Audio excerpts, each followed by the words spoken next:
नमस्कारम। अद्य वयं स्नातक तृतीय वर्षस्य कक्षायां किरातार्जुनीयं महाकाव्यं पठिष्यामः। हम 2 श्लोक पढ़ चुके थे। यहाँ पर तीसरा श्लोक प्रारंभ करने जा रहे हैं किरातार्जुनीय महाकाव्य के प्रथम सर्ग का। सर्वप्रथम प्रसंग, स्वामी युधिष्ठिर की आज्ञा पाकर वनेचर ने कहना प्रारंभ किया।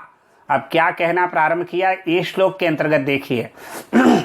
द्विषाम विघाताय विधातुमिच्छतो रहस्य अनुज्ञाम अधिगम्य भूभृतः स सौष्ठवोदार्यशालिनीं विनिश्चितार्थामिति वाचम आददे। एक बार पुनः देखेंगे। द्विषाम विघाताय विधातुमिच्छतो रहस्य अनुज्ञाम अधिगम्य भूभृतः स सौष्ठव औदार्यशालिनीं विनिश्चितार्थामिति वाचम आददे। सर्वप्रथम अन्वय करेंगे। द्विषाम विघाताय विधातुमिच्छतः भूभृतः अनुज्ञाम अधिगम्य स रहसि सौष्ठव औदार्यशालिनीं विनिश्चितार्थाम इति वाचम आददे। एक एक शब्द देखेंगे।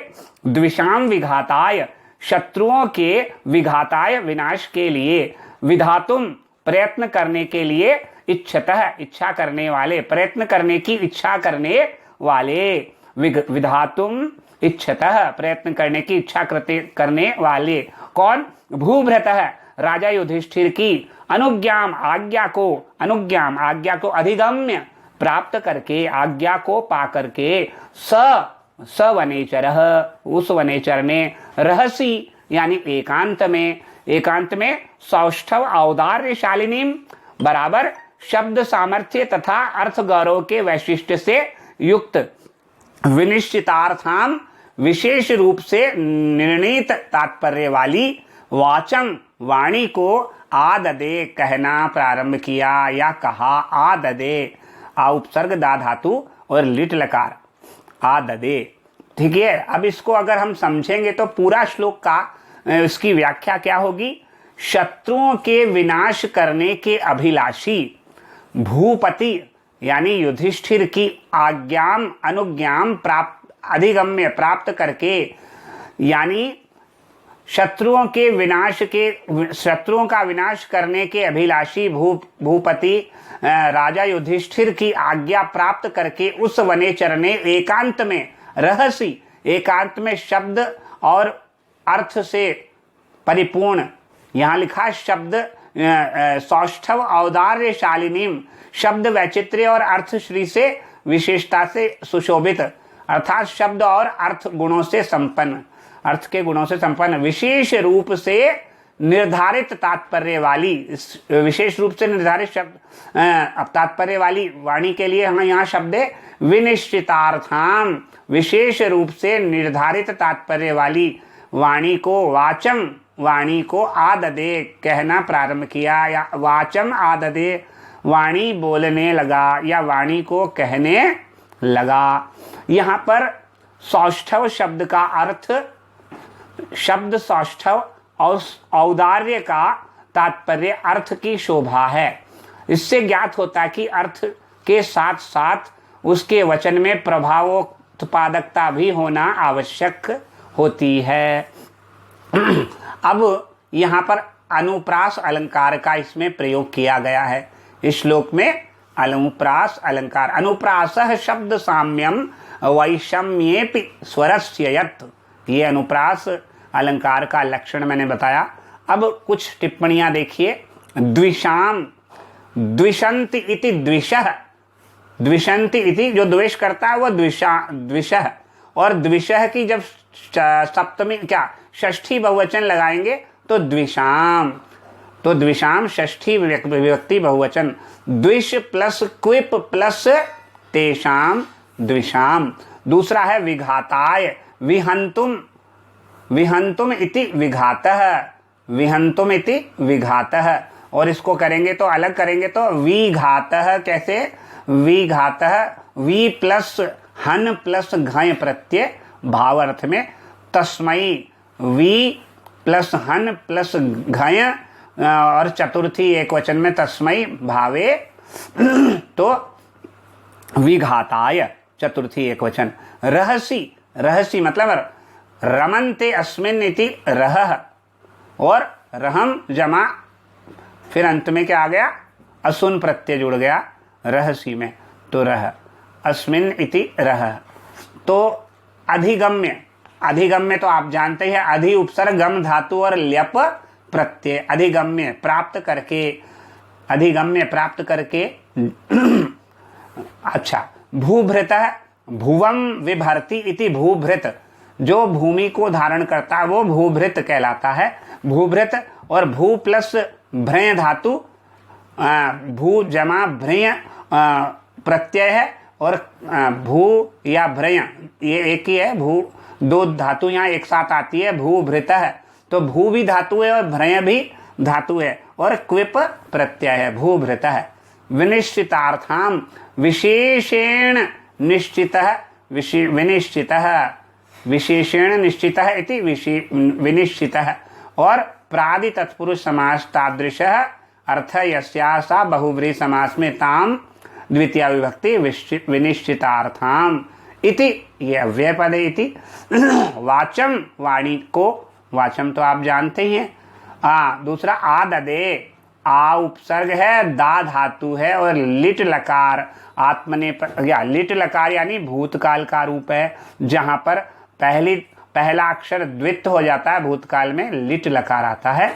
आददे, आ उपसर्ग दा धातु और लिट लकार, ये यहाँ पर सारे शब्दों की टिप्पणी हो गई है। अब आपको अगला श्लोक प्रारंभ करेंगे। श्लोक संख्या 4, श्लोक संख्या 4 का सर्वप्रथम प्रसंग देखिए। युधिष्ठिर के क्रोध से बचने के लिए क्षमा याचना करता है। इस श्लोक में वह वनेचर हितकारी अतएव अप्रिय वचन निवेदन करने जा रहा है। अपने लिए युधिष्ठिर के क्रोध से बचने के लिए क्षमा याचना युधिष्ठिर से कर रहा है। क्या है पहले श्लोक, क्रियासु युक्तैर नृप चार चक्षुषो न वंचनीयाः प्रभवो अनुजीविभिः, फिर अतो अर्हसि क्षन्तु माधु क्षन्तु मसाधु साधुआ।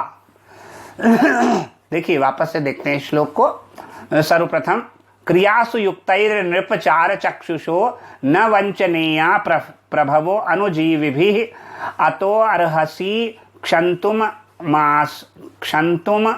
असाधु साधुवा क्षन्तुम असाधु साधुवा हितम मनोहारि च दुर्लभम वचः। महत्वपूर्ण श्लोकों के अंतर्गत है, परीक्षा में ये श्लोक अवश्य ही पूछा जाता है। तो ये श्लोक पढ़ चुके हैं, अब हम इसको करते हैं अन्वय।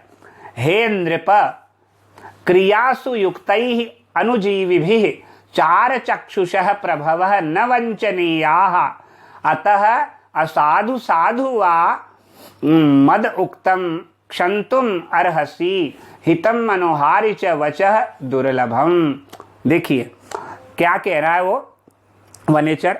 सबसे पहले हे नृप, हे राजन, क्रियासु करणीय कार्यों में युक्तैः नियुक्त किए गए हैं। क्रियासु करणीय कार्यों में जो नियुक्त किए गए हैं, अनुजीवी भी ऐसे भृत्यों के द्वारा, यानी भृत्य यानी सेवकों के द्वारा, चार चक्षुषः गुप्तचर रूपी नेत्रों से देखने वाले, प्रभवः स्वामियों को न वंचनीया नहीं ठगा जाना चाहिए। वंचनीया न वंचनीया नहीं ठगा जाना चाहिए। अतः इसलिए असाधु साधुवा यानी अप्रिय अथवा प्रिय, वा अथवा क्षन्तुम क्षमा करने के लिए, अर्हसि योग्य हो, आप मुझे क्षमा करने के योग्य हो। क्यों? हितम हितकारी, मनोहारी मन को प्रिय लगने वाले, वचः वचन, दुर्लभम दुर्लभ होते हैं। तात्पर्य ये है कि हे राजन यहाँ पर ये बताना चाह रहे हैं कि मैं आपको जो भी कथन कहूँगा वो आपको कठोर या अप्रिय लग सकते हैं, तो लेकिन आप मुझे क्षमा कर दीजिएगा, क्योंकि जो राजा का हित चाहने वाले हैं, राजा रूपी गुप्तचर रूपी नेत्रों से जो देखने वाले राजा हैं, ऐसे सेवकों के द्वारा राजा को ठगा नहीं जाना चाहिए। यहाँ पर ये हे राजन, करणीय कार्यों में नियुक्त किए गए क्रियासु युक्त ही, करणीय कार्यों में नियुक्त किए गए आश्रितों यानी सेवकों के द्वारा गुप्तचर रूपी नेत्रों से देखने वाले, गुप्तचर रूपी नेत्रों से देखने वाले का है चार चक्षुष, गुप्तचर रूपी नेत्रों से देखने वाले स्वामी के लिए प्रभव न वंचनीय, ठगे नहीं जाने चाहिए। अतः मेरे द्वारा जो भी वचन कहे गए, भले ही वो साधु हो या असाधु हो, प्रिय हो अथवा अप्रिय हो, तो मेरे द्वारा कहे गए वचनों को, अप्रिय अथवा प्रिय वचनों के द्वारा क्षंतुम अर्हसि, मुझे आप क्षमा करने के योग्य हैं, क्योंकि उपकारक और प्रिय वचन दुर्लभ होते हैं। ऐसे वचन जो मनोहारी भी हो और हितकारी भी हो। एक तो मनोहर भी हो यानी अच्छा भी लगे, मन को हरने वाले अच्छे वचन भी हों, और कैसे हो, हितकारी और हितकारी भी हों। ऐसे वचन बहुत ही मुश्किल से प्राप्त होते हैं, सुनने को बहुत मुश्किल से, बहुत कठिनाई से प्राप्त होते हैं। क्षमा करने योग्य हैं आप मुझे, क्योंकि मैं कैसा भी वचन बोलूं, प्रिय हो अथवा अप्रिय, क्योंकि जो है हितकारक और प्रिय वचन हमेशा दुर्लभता से प्राप्त होते हैं, आसानी से प्राप्त नहीं होते हैं। यहाँ पर ये श्लोक जो बताए हैं, इनके अलावा अब यहाँ पर हितम मनोहारी च दुर्लभम वचः, यह सूक्ति के रूप में प्रसिद्ध है। इस श्लोक में अर्थांतर न्यास अलंकार है और अंतिम दो पंक्तियों में, आखिर अंतिम पंक्ति में सूक्ति भी है, तो इसीलिए यह सूक्ति का भी उदाहरण है। और इस श्लोक को महत्वपूर्ण श्लोकों के अंतर्गत भी रखा गया है। कुछ टिप्पणियां देख लीजिए शब्द की। व्याकरण क्रियासु अधिकरणे सप्तमी, नृपः तो सीधा है नृन पाति इति नृपः, ठीक है। नृ प्लस पा प्लस कर्तृ उपपद समास के अंतर्गत रखा गया है। चार चक्षुष है, चरंती चराह, चर एव चाराह, प्रज्ञादित्वात् स्वार्थ, चाराह चक्षुषि येषां ते बहुव्रीहि, चाराह चक्षुषि येषां ते बहुव्रीहि, चार चक्षुषः, यह राजा का विशेषण है। फिर प्रभवः, प्रभवन्ति इति प्रभवः, सीधा सीधा है। प्रभु शब्द का प्रथमा बहुवचन प्रभवः, प्र प्लस भू प्लस कर्तृवाच्य में। अनुजीविभिः, अनुजीविभिः अनुजीवितुम शीलम येषाम इति अनुजीविनः, और अनुजीव प्लस ऋणी प्रत्यय जमा करके कर्तृ ताच्छील्ये तैहि अनुजीविभिः, तृतीया विभक्ति बहुवचन।